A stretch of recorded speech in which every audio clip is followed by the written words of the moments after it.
So it has sometimes appeared to be partisan simply because of the nearly lockstep opposition on the other side. And let me hasten to add that there have been a few Republicans who have stood up and acknowledged the truth, and I honor them. But the fact that there is an organized opposition that insists on making it appear to be partisan doesn't mean that it has to be a partisan issue. It is simply a matter of scientific fact. It is a matter of whether or not we are willing to fight the future of our country and the future of the civilization that we hold dear. So I don't think it should be partisan. I will continue to reach out to people across the political and ideological boundary lines because I think that's definitely one of the keys to success. We have another question from Sarah in California. Having been a senator, can you answer this for me? Why is our Senate allowing China to lead the way in clean energy technology? Well, that's a great question, Sarah. You may have seen the announcement this week that China is roaring ahead and is prepared to make a brand new commitment of more than $700 billion to rapidly develop renewable, clean energy. China has just overtaken the United States as the leader in wind energy. And yet our country, having developed and initially implemented most of these new renewable energy technologies, has allowed them to be developed and built in other countries and sold around the world, including back to us. We need to lead the race for clean energy and create the jobs that are there to benefit people here in this country. America needs to be, once again, the nation that has the mantle of global leadership. We need to prioritize energy efficiency so that we don't waste so much and so that we consume less energy. We need to harness the energy productive business and American workers and manufacture and use and sell the technology that we can then export to other countries around the world. But that's precisely why we need to pass national legislation so that we equip ourselves as a nation to play this leadership role.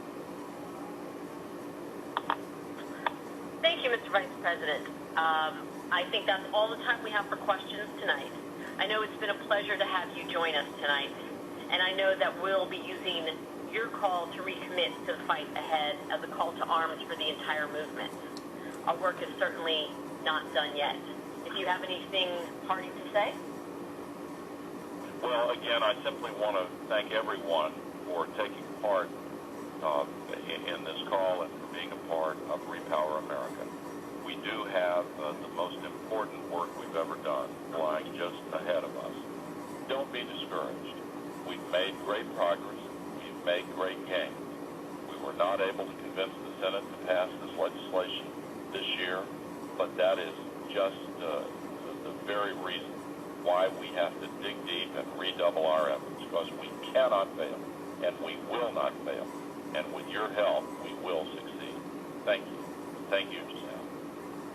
Thank you, sir. And that is exactly how and why we want everyone to get involved. Mr. Gore mentioned during his remarks that we want to hear directly from you all, our members. And Repower has a new tool for you to do just that. If you'll visit www.repoweramerica.org/discuss to continue the critical conversation we began tonight. It's where you can post your ideas, provide your input, and share your voice about the best way forward for the climate movement. As Mr. Gore noted, the opposition is not wasting any time in their efforts to block action on climate. They are advertising, they're lobbying, and they're spreading misinformation, and it's up to us to fight back. Which is why it's so critical to hear from you now as we build our long-term strategy. Our leaders may have abandoned this fight this year, but we haven't, and we need your help. Please visit www.repoweramerica.org/discuss and add your ideas. We'll feature insightful comments on the website in the days and weeks ahead, and most importantly, we will be compiling your input as we plan our long-term strategy. If you have thoughts about what our targets or audience should be, please share them. Or maybe you have suggestions for how to build our grassroots movement so we can deliver the political will necessary to get legislation passed in the future.